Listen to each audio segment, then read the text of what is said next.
Okay, on the show today, health coach and breathworker Ryan Carroll. So I like diversity of his stuff, the range of what he does.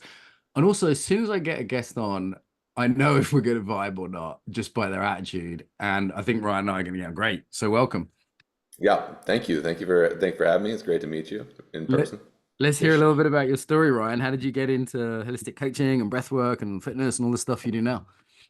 Okay, so the journey has been, I'm 40, so it's always an interesting part of life. Um, but growing up, just a chubby boy with brutal anxiety, panic attacks. That was kind of my MO, and that's what I went through. And very grateful for it. It's what brought me into my career. My career is now shifted unintentionally into a lot of anxiety work, helping people with anxiety. But at the baseline, my career has been a personal trainer in fitness, nutrition, guidance for the past 20 years. And I'd say over the past 8 to 10 years, kind of transitioned more into that end of the mindset, system regulation, body work, still applying all the methods that I believe in terms of I think fitness, movement, nutrition, our inputs are just as important. And those little things like breath work, which is my main tool, I would say, are just that. They're tools to the basis of what we do day to day. Nice. Are you mostly teaching online, one-to-one, seminars in beautiful Costa Rica? Like, what's your main kind of way of applying this stuff? Yeah, my main right now is online. That's how I work with clients. And once a year right now, I do retreats as well. And I'm bringing in another one-to-one style retreat. And that's probably coming up next year. But retreats have always been a thing. I've been doing retreats for 10 years, and I was trying to grow those a little bit more, but now I'm kind of just going to stick with the once a year intensive we just love doing it when it's once a year. I have a partner with that. And yeah, bring them out to Costa Rica or Mexico or wherever. We're going on vacation, move out into nature and Yeah, no, enjoy. I get it. Just did an intensive week in Slovenia and nature there, and it's just so nice to get everyone just comes down from city life and chills out a little bit. And then obviously all the cross fertilization between the students in the breaks and the nature really enhancing what you're doing and having that container. It's I think that's just one of the best ways to learn anything embodied. Easy, yeah. And just to immerse somebody and be like, this is what it would be like if you could immerse yourself in the lifestyle a little bit more. And then like, being in there for a week, it's a life change. You're like, all right, so how do I apply this at home? That was Yeah. the Yeah. People get that really deep sense of what a settled nervous system or deeply embodied in my case can be like. And Mhm. that comes through the nature, through the community, for a little time. I've noticed when I do workshops in cities, they go out for lunch and they come back stressed, and we have to kind of start again in a way. Yeah, yeah. Whereas when you're on retreat, you don't have that issue. If I have a worry, it's just that sometimes it's so different from their normal life that is it like just a special place in Bali or Thailand or and then they go back to like London and they're like, what the fuck? You know Yeah. what I mean? Is the transfer there? Any thoughts on that? Yeah, I mean, so like well, the big focus for me in retreats is that what I notice is that people just with everything cling to. So we have people that come to every single retreat, and I'm like, that's great. Like we would love you to be there, but also, are you integrating? You bring it home? Are you using the tools? So we started focusing on how do we help them apply this at home at the best they can, because you come back to city and going from the jungle in Costa Rica where there's no Wi-Fi, no cell phone signal, no TVs, no social media to news and that kind of stuff to input, not all that stuff asking for your attention, and you bring them back to normal life and it's just immediately back to then they have this crash of like their family and the people that support them. So yeah, there's a lot of aspects of that we want to build um, into the program as they go out, and that's what continuing Zoom calls. We feel like that's really important to keep people accountable and see where they're at. That's But great. The integration's really key, isn't it? And I would say the ideal for us is train with us online and do a retreat. So then you get the exactly, yeah, depth and the integration. Like that's the ideal, if possible, but some people can only do one or the other. yeah. Hmm. Good. So you saw anxiety. So 10 years ago, I didn't hear the word anxiety so much. Now, every young person I know says they have anxiety. Now, Yeah, some yeah. I don't know, it's like self-diagnosis, but some Uh, of it is the world is more anxiety provoking or we're less resilient to anxiety. Just jam on anxiety for a little bit because I hear the word so much. well, that's you look at like concept creep, where like the meaning of the original word has just been like, it's just like more and more stuff is dumped into that original Yes. definition, and that's okay. I mean, it's somewhat. I mean, it kind of dilutes what the essence of anxiety is, but um, I I think what we're looking at here is from all of my approaches are from an ancestral health approach as far as the base goes. Like, how did our biology, which is as hunter gatherers, which hasn't changed a lot now, opposed to our advancements in society and technological advancements and all the good stuff as well, but how that creates and how the news and sales and algorithms are just preying on our attention. Which, if you look at that hunter gatherer's attention, we're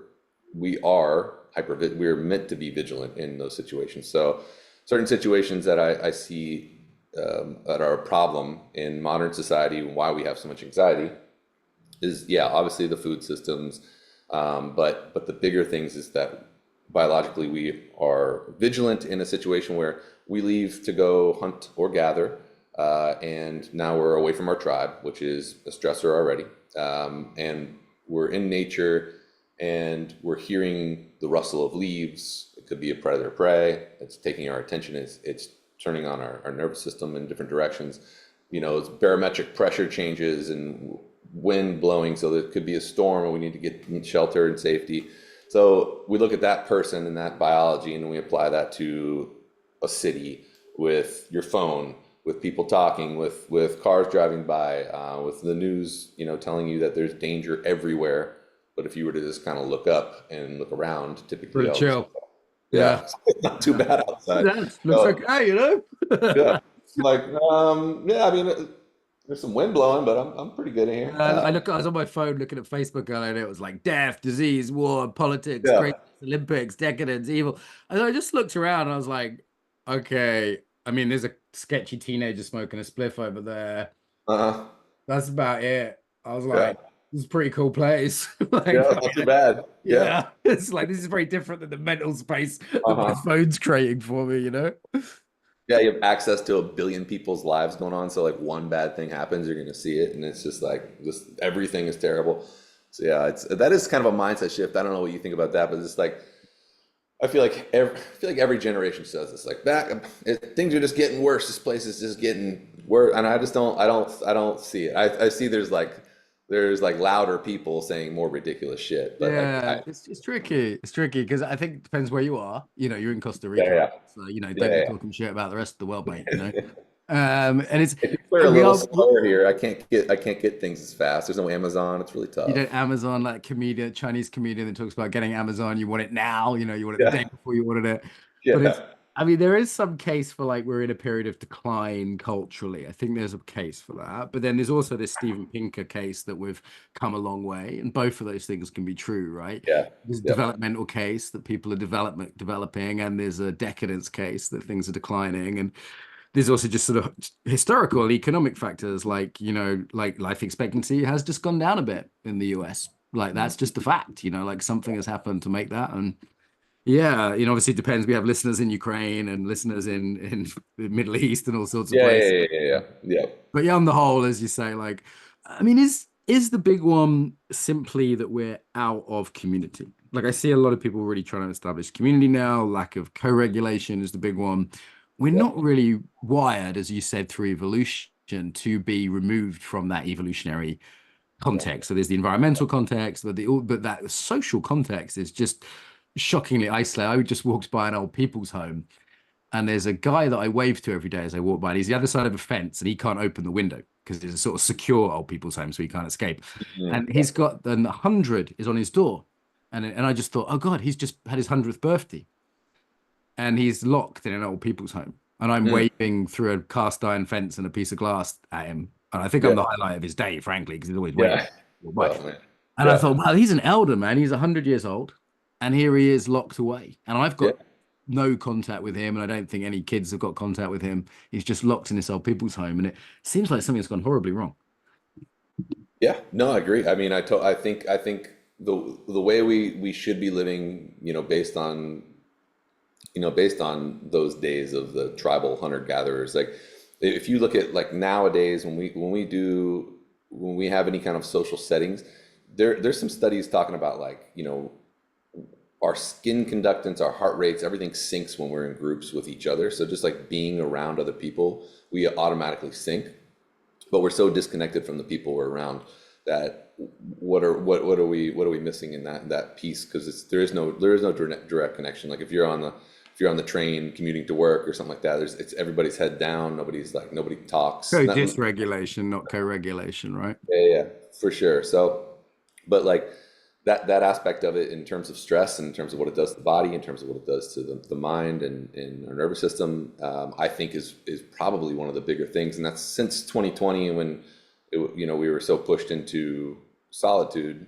I think that's why we're seeing this growth in like online communities and these kind of social settings where it's Zoom, but it's all we can get and it's support still, but I still think that there it even lacks that sense of safety that we get in our nervous system, like being around other people within an actual real life community. I think that's a big missing piece. Yeah, yeah. If I can't lick people or bite them, then it's like Yeah. I want to be able to smell someone. I think something's wrong. Your brain can see someone and you can't Yeah. touch them or at least smell them. As an animal, Uh-huh. I'm like, ooh, like a dog who just feels like Yeah. something's wrong with this. But for some people, it is safer. For some people who are really extreme, and for them, the online. I know some students like having their camera off and just lurking, and others like that Yeah, they yeah. touch. So it But is doesn't. It's that not the because same of for everyone, right? that same issue though? Like is that because they haven't had exposure to it now that's feeding into each other? It's just like agoraphobia when you're feeding into staying home, you stay home, you convince your anxiety that it's correct, and then you stay there. And now Young you have people have shit social skills. That's what I've noticed. Like if I talk to a young bro to. in the gym, like offering him a bit of help or whatever, like really socially appropriate, chill interaction, Yeah. he just doesn't know what to say. He's just like, Yeah. like, like he just doesn't like know how to handle like a normal conversation. And I'm Yep. like, okay, is this just because I'm on my own? Am I creepy? So I did the same with my girlfriend there. So I'm definitely not creepy because I'm with a girl. Same thing, just Yeah. bad or like not being able to speak. And I go, actually, I remember how awkward it was to be a teenager, but I had no alternative. So I was Yeah. forced into developing social skills because that was the only way I got to talk to a girl, and girls are hot. And it was the only chance I had. I had to fucking pluck up the courage to be like, Yeah. oh, Yeah. Sally, you look Yeah. nice. And it's like now there's an alternative to that, right? And that's got to be tempting to use. Especially you get takes nowadays. Like that's what I notice. Even with like when I meet influencers, I have this thing where I'm like, all right, let's see what this is like. Because I'll look at an influencer that is like so personable online, and I'm like, all right, let's see what they're like when I chat with them, and I'm like, what the fuck? They just don't like. I don't think they get it because they get to have takes in their personality and they get to practice their Takes? What do you mean? personality. They get to like Like do it like like again and re again. like redo it. Like yeah, like when they're a lot of the communication is via phone or so they're like they can record a voice note and they're like, I don't like that. Let me do it For again. listeners, by the way, it's actually the fifth time Ryan's tried to say that sentence, and the first four Yeah. fucked it up. We had to edit it out, and no, that's not true. Why Yeah, are you calling we me have almost no editing in these. We're just Yeah, yeah. straight out because it's more natural. People say, "How do you make so much content?" I'm like, I don't do takes. Don't do Like it. it's one Like, shot. It's all yeah, one yeah, shot. Like yeah. there's disadvantages to that because there's a lot of umming and ahhing, but it's all one Mhm. shot. Okay, so anxiety. What about the breath work? Is it just like everyone's screwed up, so they need breath work as a self-regulation tool? Are you Yeah. doing it more like state changing? Like, tell us a little bit about the breath work you do.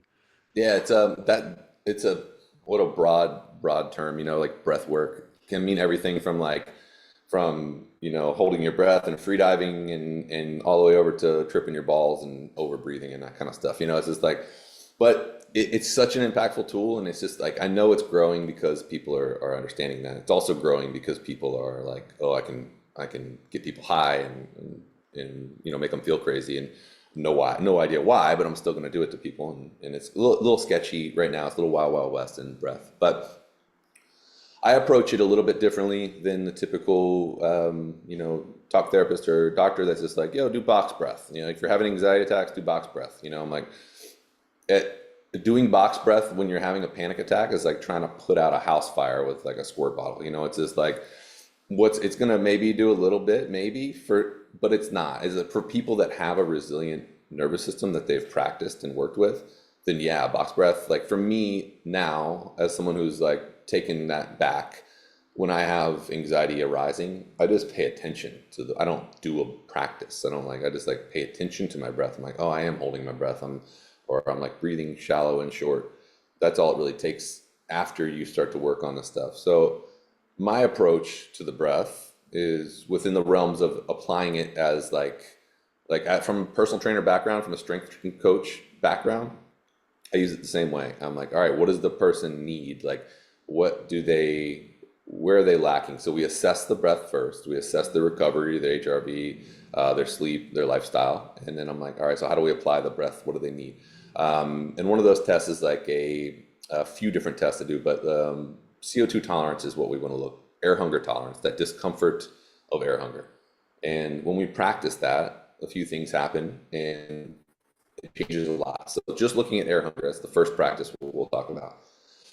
When we practice that and you become more tolerant to having CO2 in the body, then you have more CO2, which means that you can absorb more oxygen, which means that your blood vessels can dilate, which means your heart rate can slow, which means you can be in a calmer state. And CO2 also directly affects your sensitivity to CO2 directly affects your amygdala and how you respond to threat and fear.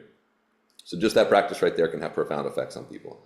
Now, again, the squirt bottle fire analogy, like if you don't sleep, you eat like shit, you never move, you have a terrible social structure and you just like hate your life, I mean, it's not going to do too much. You came from a fitness background. First of all, show us your guns. Yeah, I mean, oh, boom, boom. Okay, so looking good with the tattoos, man. Ladies, if you're on podcast and not on YouTube, you're missing out. Yes. So what I like about fitness trainers is they understand you've got to look at the whole thing. So if you're working with a strength coach, he's like, hey, you need to bench press this, and this is your, but he's like, look, you can't eat shit, you can't sleep like shit. You can't have loads of stress. They're the basics if you want to, you know, lose muscle, lose muscle, build muscle or lose weight. And they kind of get that. Whereas a lot of embodiment teachers, I feel like they're like, do this breathwork technique. And it's like, well, yeah, but are they sleeping or what's their diet? Like, let's say they'd say, hey, Wim Hof's really good for everyone, which, you know, it's good for a bunch of people. I've done it for a few years. You know, some people like it. But there's definitely people who shouldn't do that if the rest of their lifestyle is not so. But like, if your stress levels are high anyway, you know, I remember talking to a testosterone coach I was working with, and he's like, how's your stress levels? I was like, pretty high with work. He's like, okay, so why are you taking cold showers? You already got a lot of stress in your life. You don't need more stress. Stop doing the breath holds. You know, he's like, for someone who's, you know, life's kind of chill, then yeah, that would be great for them. So you can't just take a practice out of someone's whole lifestyle, right? Yep, exactly. That's the whole point. So it's the frustrating part within breathwork right now is that there are clans, there's cults, there's, you know, it's within, like, Wim Hof is definitely a cult. That's for sure. And I mean, I love Wim in terms of like, Wim's nice, but the organization, that's a different thing. Yeah. So I mean, yeah, he's a nut job and I love him, but like he's like brought so much attention and wealth and everything to the practices. And you know, I love cold exposure. I love breath work. I love the Wim Hof practice for me. I'll do a similar practice. But yes, people, high stress, anxiety, that can just set them into a panic cycle, and they just, you know, it could just, it's just not for everybody. But then we look at like the other end of it. We look at, you know, there's like holotropic breath work, rebirthing, where it's like the deeper stuff, which is profound, but definitely not for everybody. Especially not. That's like drugs, man. Like if you've got mental health issues, it's not always advised. Like I used to do that once a week, and I'd trip balls on it. You know, like that's strong stuff. You know, that's not for everyone. No, and that's the problem, is that people are doing I mean, if we're lucky, they're doing a weekend certification, and they're trauma informed, and now they're okay to teach everybody. They don't talk about the contraindications or what you could be getting into going through this, or how to integrate afterwards. And that's if we're lucky. And then most of the people are doing a class and like, I could teach this shit. You know, I can make people just hyperventilate. What are the contraindications? Like if you're already an influencer and you're a bit of a twat, then Yeah, that's yeah. You that's that no, that's an indication that you should start to teach, I think. But that's to do breath work or yeah, not. I don't yeah, know. Like I yeah. feel like people that have got big egos, and I could be one, there's certain practices that could just inflate me. Uh-huh. Certain practices I feel like are like, cocaine, when people are on cocaine and they think they're Yeah, really fucking cool. I yeah, feel yeah. like there are some psychedelics and some breathwork practices that are the sort of holistic cocaine.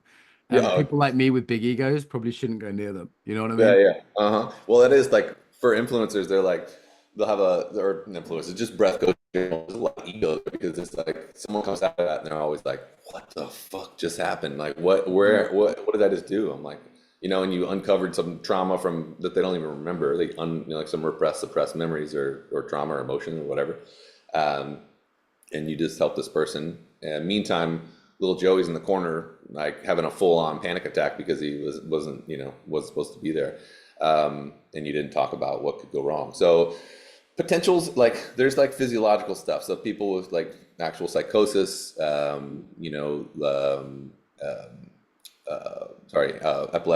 epileptic, Hmm. those kind of things can happen, like glaucoma and detached retinas, and then just general anxiety as well. Like for that one, general anxiety for me in that practice is interesting because that practice gave me anxiety when I first did it, and then I was able to regulate it back down. So it was like almost like I exposed myself to anxiety so I could show myself I could come out of it. So while it could throw someone into a panic attack and maybe cause, fear, it also might not. So what I recommend with that is a titration of intensity there. So I have like recorded sessions that are like 20 minutes, and Right, in right. my sessions, just so like they can experience like what it's going to feel like. So once you start to understand like, oh, I'm going to get the tingles, I'm going to get the tetany, I'm going to feel a little lightheaded, I'm going to feel out of it, but then you coach them back down into you know regulation and just help them kind of come back. I think that's where we kind of just slowly add a little bit more intensity to it as they No, feel like. and that's just like smart nervous system aware, trauma aware principles like titration, dosage. And I guess if people are in if we look at it polyvagally, if people are in quite a shutdown state, some of my students are definitely in that shutdown, particularly East Europeans, for example, that's just culturally there. As they kind of gain energy, they don't come into regulation straight away. They actually come into sympathetic dysregulation. They come into the fight flight or the anxiety, right? Mhm. Because Yeah, that's how yeah. they're actually their nervous system's kind of coming up in a positive direction. But Mhm. that it looks like they've gone from okay to fucked up. They're just actually one Mhm. step closer to okay, but they Yeah. have to go through fucked up and not, have Yeah, damage. yeah, yeah. Yeah. Yeah, no, that makes sense. That's a good way to put that. I mean, it's yeah, like everything within the breath realm is can be so impactful if you apply it to the right person, or if you, and that's the problem, is like nobody really knows how to apply it to themselves. So that's why it is kind of nice to have a coach, but then like who's the coach that I find? Am I gonna find the quack that's, just like making me get high as shit and just like lose my mind, you know, or what's right for me? So there is some exploration that you have to do, just exploration with caution and with awareness. And that kind of leads to the other end of it, where it's like the breath hold work, which is Buteyko, oxygen advantage, that kind of stuff, where it's like minimal breathing. And it's still kind of a cult too. Like that group will kind of shit on this group fully and just like discredit it. And I'm just like, come on, like both ends can apply to both of people, and it's Clearly someone's getting good from both, or they wouldn't be around that long. I know smart uh-huh. people that do both. And then so we've got the Wim Hof, the holotropic, we've got the Buteyko, kind of minimal breathing, and then what about the kind of 5-5 people, the what is it, conscious connected breathing? There's a whole group Yeah, of people conscious that go into connected. Yeah, still be in that like that over breathing realm of uh, you got like pranayama, maybe like calming, just like the more chill stuff. You got the yogic breathing, which like some of that's intense. The mhm. Kundalini and the Kriyas and all that stuff. And um, yeah, I mean, it's a realm. It's like you look at it and you're like, all right, how do I apply this? You got your one rep max over here in holotropic, or your volume. I guess that would be volume at that point, but it's Volume training. yeah. So you got your volume training, and then down here you got your strength training, and you got to figure out what works for you. So, but as a base for just like general health and what I would use for a client, I I believe that like the I use a lot of freediving techniques. That's kind of how I got into this was through Okay. freediving. Yeah, and I'm a terrible freediver. I can go horizontal. Like down I go like 30 feet and my ears won't clear. So I kind of gave up on that dream. But the practices I learned from it are what got me into breath work. So it's just like how like I would say I got into meditation probably 15, no, actually longer. Yeah, like 15, 20 years ago, who knows? And by getting into meditation, I mean, I struggled with meditation for another 10 years until I got into, um, I did my first freediving certification and was just like floating in the water. And I went from a 30-second breath hold to like holding my breath for 3 minutes and just like coming up and being like fully still, fully calm and just being like, what the fuck? I need to learn whatever that is. Cool. So you've done a lot of other stuff. You've done Paul Check's work, I think. Yeah. We've had him on the show a couple of times. Good I guy. love Paul. Yeah. Really innovative. For those who don't know, Paul Check's probably like the lead name in like holistic fitness and Mm-hmm. strength training, kind of like one of the more So experienced smart people. people are, man. Yeah. Yeah. Yeah, yeah, and just so many Wow. diverse interests and kind of Yeah. wild. And he'll say Yeah. something that's genius and something else. I'm like, what the fuck, man? Like it's just kind of all Wow. sorts of crazy, cool stuff. Yeah. And Yeah. he's very likable as a person. Yeah. When we work with people, kind of, on conferences and events and stuff, we sort of see behind the scenes a little bit. And Yeah. he's always been someone that's been sort of good to us. You kind of get Yeah. to see the business side, the other side of people. Mhm. Mhm. You've done like barefoot stuff. Like, what else do you use as well as the breath work? Yeah. So, yeah, the breath is the main tool, and then we look at the lifestyle. So, lifestyle, biggest things for me, um, and this is something else that I run too, but like nature in terms of like how to utilize it. So, nature, you hear it all the time. People with anxiety are just like, I don't want to fucking hear about it. Like, yeah, I'll go out and like sit in the, it's not doing anything. But there's a lot of science that backs like what nature does to our nervous system, just the sounds, the smells, the like the air quality. But one thing that I facilitate these. I try to do them every year, but and I try to do myself one a year is a vision quest, and I feel like these are really powerful because what it does to the nervous system, it is a stressor when you think about what you're eliminating. You're eliminating like the three taboos of food, which is a safety thing. Fasting is stressful. You don't have shelter, which is another safety aspect, and you don't have your community. So those three things are eliminated.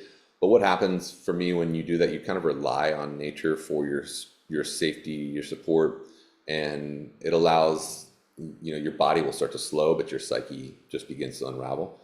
And within that support and with that exposure, I feel that is another one of those healthy stressors, even for some people that may already have high stress, depending on where they're at and as we go through the interview process. But I feel being in that situation again, immersed fully into nature, is a profound and really tough, not always pleasant experience.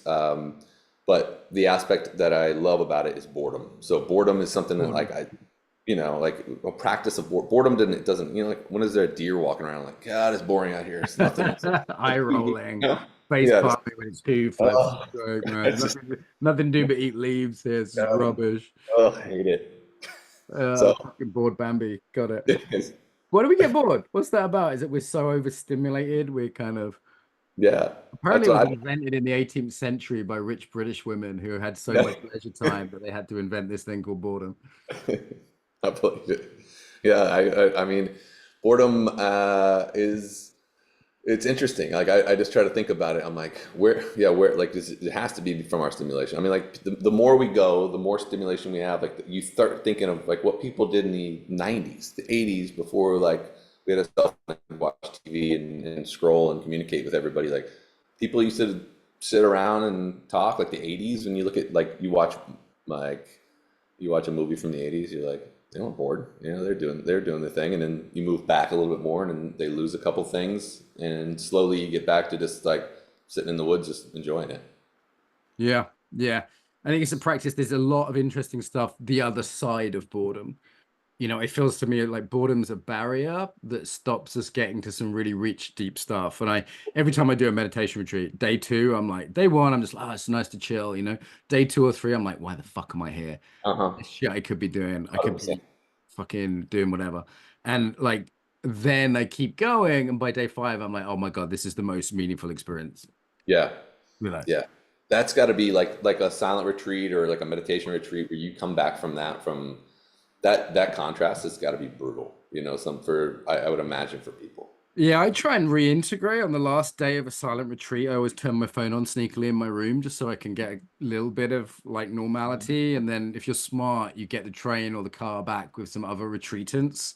Yeah. And you can kind of like be like just weirded out when you're in the first gas station you Yeah. get to and they don't make eye contact and you're just Uh, like, who the fuck, what the fuck's wrong with this world, man? And you can like run yeah. back into the car with your hippie mates. Like Yeah. there's ways to do it, but most retreat centers doing reintegration horribly because the Yeah. retreat model comes from monastics, and monastics didn't have to reintegrate, so they just don't have any skill with that Mm, area. Monastics have loads of skill with meditation, but they don't have any skill with reintegration because it wasn't mm, necessary for them, as far as I can mm, tell. Cool. What's hot? What's the latest cool thing, Ryan, in the influence of personal growth, breath work world? mm. What's like because breath work has been around a while, and I think it's maturing now. Like, it's kind of like souped up mindfulness, right? People wanted something a bit more oomphy. I feel like now breath work is maturing and people are kind of being a bit more grown up about it, not just following the, as you say, the cults or the business Yeah. interests. We're hoping. What do you think will be the next wave? Psychedelics, Satanism? What's hot?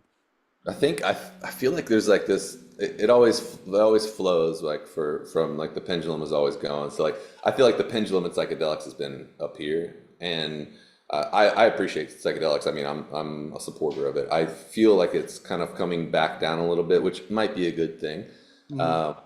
in a terms of like how it's being used. What do you think on you're pretty pro psychedelic, correct?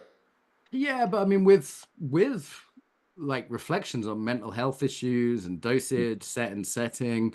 A couple of students and friends of mine are part of the guided tripping movement in Amsterdam, which feels really mature, kind of grown up approach to it, Yeah. not using it recreationally, using it respectfully. I think it's going to be very interesting when the main pharmaceutical companies Mm. that could be the birth of a whole new era, or it could be the end of the world. I'm not sure yet. Yeah. But certainly, I think there was an enthusiasm that it's like, hey, you guys have forgotten about the 60s. There was the kind of this kind of naive enthusiasm. Uh-huh. Uh-huh. And I saw that with younger people. And it's like, just be a little bit careful as someone who has schizophrenics in their family and stuff like that. But Yeah. equally, I've seen profound, I did some tripping with some Ukrainian refugees, and one of my students works with Ukrainian soldiers, and I've seen some really beautiful work Yeah. done with it. So yeah, mixed, but kind of the strong medicine, like handle with care, man. Yeah, no, I'm with you there. I feel like so I'm in Santa Teresa, in Costa Rica, and it's a really great conscious community. And the thing that I see here, which I really love, and it's great for me too, is the like no one drinks here, Nice. which is I mean not no one, but it's a Sure. pretty I haven't met a lot of people that drink, and there is a party scene here too. Is we got both ends of it. It's like conscious, and then there's like the ragers, and then like occasionally bleed through of both, and then it's just like everybody's doing psychedelics and drunk at the same time. So, but in general, like the people that I surround myself with aren't drinking, and I'm seeing that as also as really getting popular. Um, and I do love that. I think there is talking about psychedelics, a place where now people are using psychedelics at a party, and that's fine. But like, how much and like, is it melting your Yeah, I brain? wouldn't recommend it. What are we doing? Yeah, just like I don't know. I wouldn't want to be at a club on mushrooms, is personally, but I feel like that's happening too because people are like, well, I'm not hungover, but I don't know what it does to the psyche and to the brain in terms of like using Yeah, it as. yeah, yeah. Yeah, it's strong stuff. I mean, traditional cultures might have done it 2 or 3 times in a lifetime. Yeah, yeah. Personally, I'm sober from drugs and alcohol, but psychedelics I count as a different category, and I set myself a limit of once a year as a hard limit. And if I'm not in the right state when I'm in Amsterdam, usually because it's legal there, so there's a sort of relaxation around it. Go to the park, it's fine. But I even would skip a year quite frequently. Yeah. So that I think and also I'll do a whole thing beforehand with intention setting and what are we doing here, and then afterwards I remember last time I debriefed with my friend Miriam. Miriam, you can look her up in Amsterdam. Does Miriam Ren Groen? I can't fucking say her surname. It's Dutch. And we had dinner with her afterwards and kind of debriefed and kind of processed it. Because without that debrief, it's hard to like harvest it. Do you know what I mean? Like if you just at a party getting high and then the next day I always make sure I'm not getting on a plane the next day, so I've got a Yeah. good day to just be like, whoa, what happened there? When we were talking to the ducks, what was that about? You know? So Yeah. yeah, that's my kind of line. I have seen people get more and more extreme in it. Like I'd be like, Mhm. yeah, I do mushrooms once a year in Amsterdam. People are like, hey, dude, that's nothing. I was in Mexico and we were like snorting ayahuasca out of a hooker's ass, and Yeah. you like inject your eye with like toad venom, and I'm Yeah. just like, okay, that doesn't sound so wholesome. But No, no, it's well, that's the other thing is that people are mixing medicine. Maybe I don't have enough knowledge to understand what is meant to be with that. But um, I was part of a retreat center here in Costa Rica. Originally, why we moved down was to take over this retreat center, and just fell through. But in the meantime, we stayed there and helped facilitate some other retreats. And a couple of the retreat facilitators came in, like it's like a 25-year-old white chick that's just like a shaman now, and she's like giving people like it, like was what was it a blend of? So it was a blend of psilocybin, some mushrooms, San Pedro, and it wasn't ayahuasca. But anyways, she had like three different medicines that she's just like kind of throwing at people that were like now in the world of like she's coming from Denver, so she's bringing these medicines in, and they're like curated. They're like GMO mushrooms that are just like taking the things that they want, to make it super strong and crazy and intense. And yeah, I mean, who knows if it's good or bad? I don't know. I mean, but where is that? Where there's is that weird going? cultural mixing as well, right? Yeah, Like yeah, everything's all coming definitely. together, which is a cool thing, but it's also a Uh-huh. dangerous thing. So what do you think's next after the psychedelic kind of wave? People maturing with that, breath work maturing with that. I mean, I've been around long enough that things cycle to some extent. I remember when yoga got cool. It was like my mum did yoga, and then yoga got like fashionable, and I was like, no fucking way.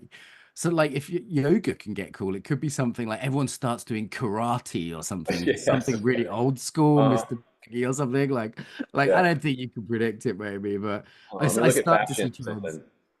Like fashion's the Like same kind of thing. Like stuff like right now, like the '90s are so popular, and you're yeah, like, yeah. bad one to pick, but whatever, it's cool. But yeah, we don't know what's gonna click on, especially with like social media and random, like everything's so random. What will be picked up as a trend, and especially within the mental health world, like it's.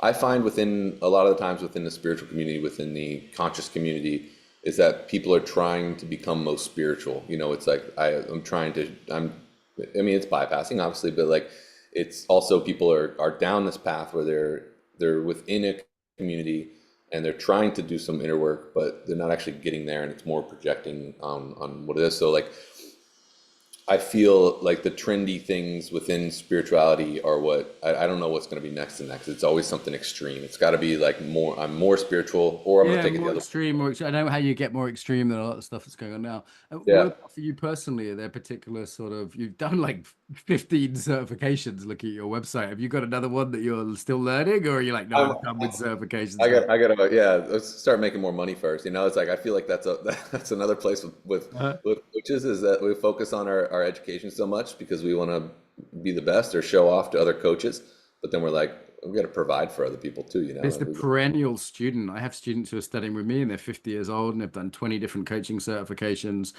And I'm like, hey, maybe actually just go work in the world, make a Yeah, living, help some people, start a couple of exactly. projects, make a good, make yourself and your family some money and do some good in the world. And Yeah. it's great to be a lifelong learner, but there comes a point where I'm not sure if that's the main, if you're under 30, that maybe that's appropriate, right? You don't set yourself up as a 25-year-old shaman just yet. No, no, yeah, yeah, And no, I feel yeah. like once people have got 10 years of learning under their belts, like Mhm. maybe I do one course every year just to kind of keep it like I'm in a learning mode. Mhm. And that's enough for me, like one course a year. Yeah. Yep. Yeah. I mean, because then, I mean, honestly, like if the more I do, the more I forget. So it's if I can apply something in terms of like I'm going to focus on the rule of ones. I'm just going to apply on this one practice, and I'm going to master it. Because for me, I can easily go into I'm going to do 300 different things and then quit 301 of them. I'm like Right. I'm I'm not going to complete it if I do it Yeah, like I that. feel you. No, I can get like that too. Just always a new shiny thing. But every time I have a podcast guest on, I'm like, oh, I want to go study with them. Where are they? I'm looking on their website and I have to really kind of curtail that and go, no, Yeah, one yeah. per year. And if Oh, that yeah, itch is still there 6 months later, I'll be looking at your Instagram going, yeah, yeah, fuck it. I've still got that itch to go to Costa Rica. It looks nice, you know? yeah, for sure. Yeah, for sure.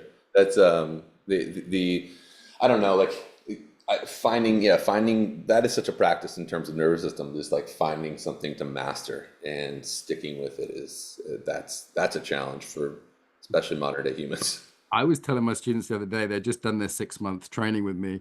And I said, listen, I'm not trying to upsell you here, but it takes 3 or 4 years to get my work, to really get it. And my assistant's there, she's like, yep, I've been training 4 years, and Mark's just made me like co-trainer.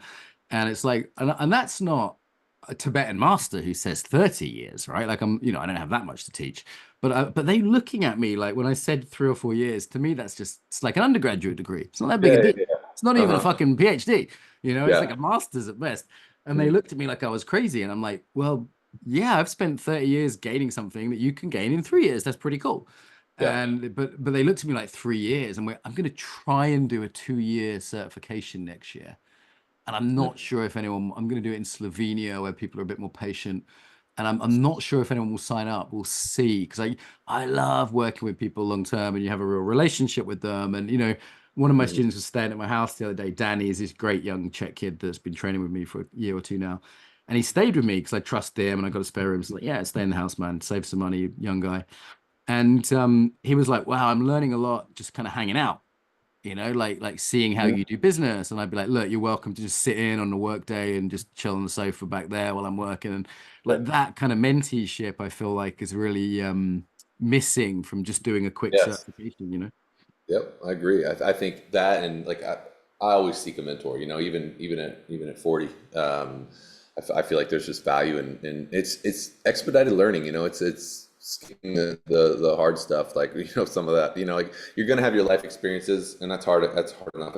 If you're trying to learn something, hiring a coach or a mentor is just the expedited way to get there. And Nice. yeah, so. Great. We better wrap this up. Where do people go to find out about Ryan Carroll? So you can go to my Instagram, Ryan X Carroll, 2 R's, 2 L's. You can go there and check me out. I have links in the bio there, but I also have a free community on School, and that is just school.com/breathx. What's And that like, man? This school thing. I've heard good and bad things. This Hormozzi's thing, kind of yeah, colorful, yeah. kind of young. What's it like? It's so I've used Circle as well, which is another community. I've used Mighty Networks. I've used all the communities, and Yeah, they're kind yeah. of like cumbersome and confusing, and nobody wants to use them. School to me is just like kind of stupid simple. It's just like Okay. you go in there. There's the feed. There's a course, a classroom. So for me, classroom is important because I can just dump a lot. I have just dump all my breath practices in there, and assessment tools too. So people can just go and assess, and then do the practices afterwards and create their own thing if they're self-sufficient. If not, and then there's a place for calls too. I do a weekly call with my group, and yeah, it's totally free right now. So but yeah, it's a cool platform. I would suggest it, especially for community, and You it's like it? it's Yeah. yeah, yeah, I Yeah, would I do just it. I just taking a chance being selfish really to find out about it. So Ryan Carroll, and the website is ryanxcarroll.com, right? Correct. Boom. Anything you want to say to finish up? No, I think that's it, man. I appreciate you having me on, and it's been great meeting you. Total Great pleasure. chat.